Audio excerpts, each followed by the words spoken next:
Hey guys, welcome back to the AR info.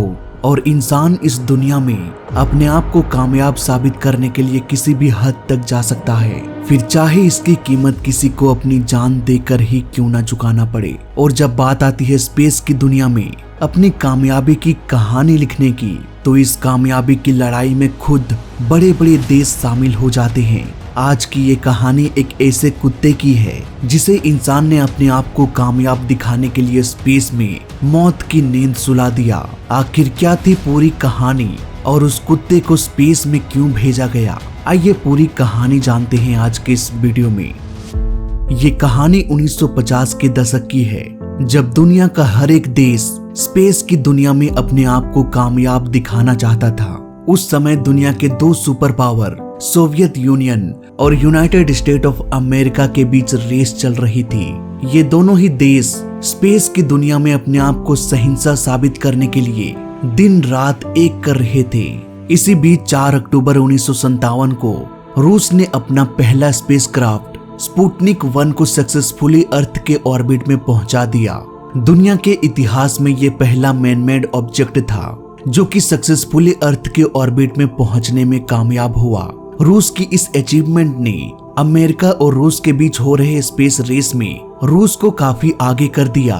रूस यहीं पर रुकने वाला नहीं था, अब रूस को और आगे बढ़ने के लिए कुछ नया कारनामा करके दिखाना था। इसी बीच तब के सोवियत यूनियन के हेड निकिता ने अपने वैज्ञानिकों के सामने किसी जीवित स्पीसीज को स्पेस में भेजने की इच्छा जाहिर की। कुछ दिनों पहले मिली कामयाबी से खुश होकर और अपने सुप्रीम लीडर के इस विजन को जानकर रूस के साइंटिस्टों ने तुरंत इस पर काम करना शुरू कर दिया। दरअसल 7 नवंबर 1957 को रूस में वर्ल्ड फेमस बोल्शेविक रिवॉल्यूशन की 40वां एनिवर्सरी थी और रूस की सरकार इससे पहले किसी जीवित चीज को स्पेस में भेजकर अपने लोगों के बीच अपनी ताकत का प्रदर्शन करना चाहते थे। लेकिन दिक्कत यहाँ पर ये थी कि इन्होंने कुछ दिनों पहले ही अपनी बनाई पहली ऑब्जेक्ट को स्पेस में भेजा और फिर से आने वाले कुछ सप्ताह में इन्हें एक जीवित स्पीसीज के साथ एक दूसरे स्पेसक्राफ्ट को अंतरिक्ष में भेजना था। जाहिर सी बात है, साइंटिस्टों के पास इस काम को अंजाम देने के लिए बहुत ही कम समय बचा था और इतने कम समय में इतने बड़े मिशन की पूरी तरह से तैयारी कर पाना लगभग असंभव था। लेकिन फिर भी रूस की सरकार ने इस मिशन को आगे बढ़ाने का डिसीजन लिया। जल्दबाजी अक्सर गलतियों को बढ़ा देती है और ये कहावत परफेक्टली यहाँ पर फिट हो गया। काफी सोच विचार के बाद साइंटिस्ट ने एक जिंदा कुत्ते को स्पेस में भेजने का डिसीजन लिया। इस मिशन के लिए रूस की कैपिटल मॉस्को की गलियों से कुछ फीमेल आवारा कुत्तों को चुना गया। फीमेल डॉग्स को इस मिशन में इसलिए चुना गया था क्योंकि फीमेल डॉग्स का साइज कंपैरेटिवली कम होता है और उसे ट्रेंड करना भी आसान होता है। इस मिशन में चुने गए सारे डॉग्स को लैब में लाया गया और फिर उनके ऊपर कई सारे टेस्ट किया गया। ये सारे टेस्ट ये जानने के लिए किया गया कि लिफ्ट ऑफ के समय होने वाले शोर और मिशन में आने वाली मुश्किलों के बीच ये डॉग कैसे रिएक्ट करते हैं। इस तरह कई टेस्ट के बाद एक डॉग को फाइनल किया गया और इसका नाम रखा गया लाइका।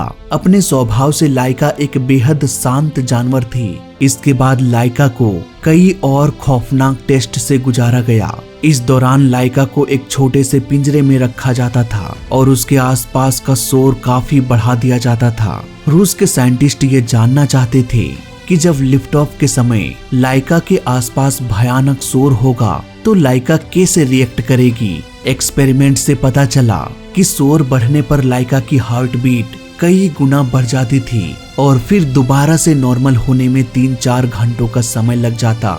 इसी तरह के कई सारे टेस्ट किए गए। इसके बाद डॉक्टर्स ने लाइका को इस मिशन के लिए फिट डिक्लेयर कर दिया। इसी बीच साइंटिस्ट की एक और टीम ने लाइका के लिए एक वॉशिंग मशीन के साइज का स्पेसक्राफ्ट तैयार किया।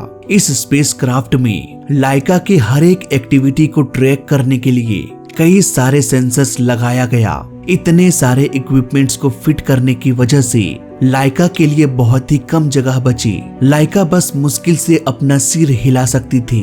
वहीं साइंटिस्टों के सामने एक और चुनौती आ गई। इस मशीन का वजन जरूरत से काफी अधिक हो गया, इसलिए वजन को कम करने के लिए ये डिसाइड किया गया कि लाइका के लिए मशीन के अंदर भोजन भी नहीं रखा जाएगा। इस मिशन की सबसे बड़ी प्रॉब्लम ये थी कि लाइका को तो स्पेस में भेजा जा सकता है, लेकिन उसे वापस कैसे लाया जाए।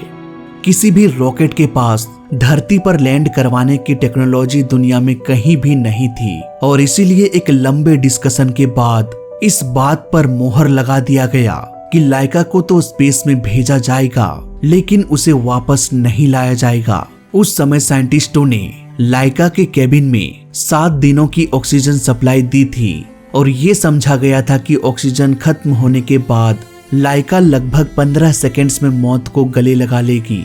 इस प्लानिंग के अकॉर्डिंग लाइका की मौत बिना किसी दर्द के हो जानी चाहिए थी। इसके बाद डॉक्टर्स ने लाइका का सर्जरी किया और उसके शरीर में उसके ब्लड प्रेशर और हार्टबीट जैसी सारी एक्टिविटीज को मेजर करने के लिए कई सारे सेंसर्स लगा दिया गया।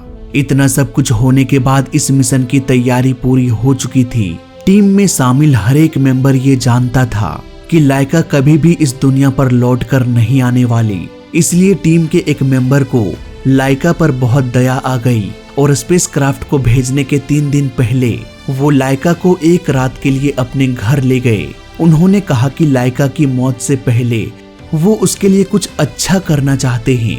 लाइका के साथ जीवन के आखिरी पल गुजारने के बाद अगले दिन उन्होंने वापस से स्पेस लेबोरेटरी में भेज दिया। इन सब के बीच कामयाबी की चाहत में इस मिशन के सारे एथिकल पॉइंट्स को दरकिनार करते हुए रूस की सरकार ने इस मिशन को अपनी क्लियरेंस दे दी। सरकार की इजाजत के बाद 3 नवंबर को लाइका को उसी स्पेसक्राफ्ट में बैठाकर स्पुतनिक 2 रॉकेट के थ्रू स्पेस में भेज दिया गया।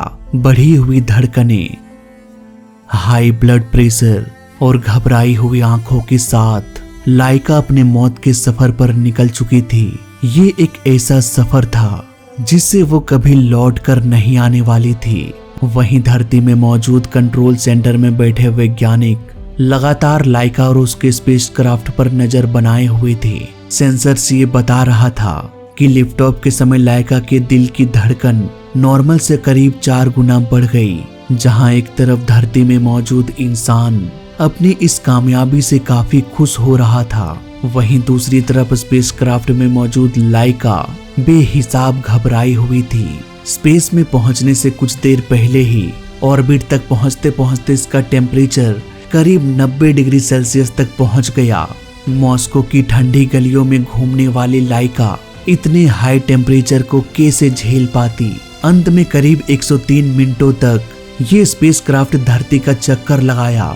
इसके बाद लाइका इंसानों के दिए इस दर्दनाक कैद से मुक्त होकर मौत को गले लगा लिया। हालांकि लाइका के मौत के बाद भी ये स्पेसक्राफ्ट करीब 5 महीनों तक धरती का चक्कर लगाता रहा और अंत में 14 अप्रैल 1958 को ये स्पेसक्राफ्ट धरती के वायुमंडल में प्रवेश करना शुरू हो गया। धरती के वायुमंडल में पहुंचते ही फ्रिक्शन इतनी बढ़ गई कि ये स्पेसक्राफ्ट उसे झेल न सका, क्योंकि हीट शील्ड पहले ही टूट चुकी थी। यही वजह है कि इस स्पेसक्राफ्ट का टेम्परेचर तेजी से बढ़ने लगा और आखिरकार ये स्पेसक्राफ्ट के साथ लाइका का शरीर गिरते गिरते धूल में बदल गया और इस तरह से लाइका का अस्तित्व इस दुनिया से ही खत्म हो गया। लेकिन इंसान की स्पेस में हासिल की गई कामयाबी में लाइका को हमेशा याद रखा जाएगा। अगर लाइका को जीते जी कुछ मिला तो वो था हम इंसानों का दिया हुआ बेहिसाब दर्द। तो ये थी स्पेस में सांस लेने वाली पहली स्पीसीज लाइका की कहानी। वीडियो अच्छा लगा तो लाइक कर देना, बुरा लगा तो डिसलाइक कर देना, और दोनों ही केस में इस चैनल को सब्सक्राइब कर देना, क्योंकि इस चैनल में सीखने के लिए बहुत कुछ है। तो मैं मिलता हूँ आपसे अगली वीडियो में, तब तक के लिए देखते रहिए और सीखते रहिए। जय हिंद, वंदे मातरम।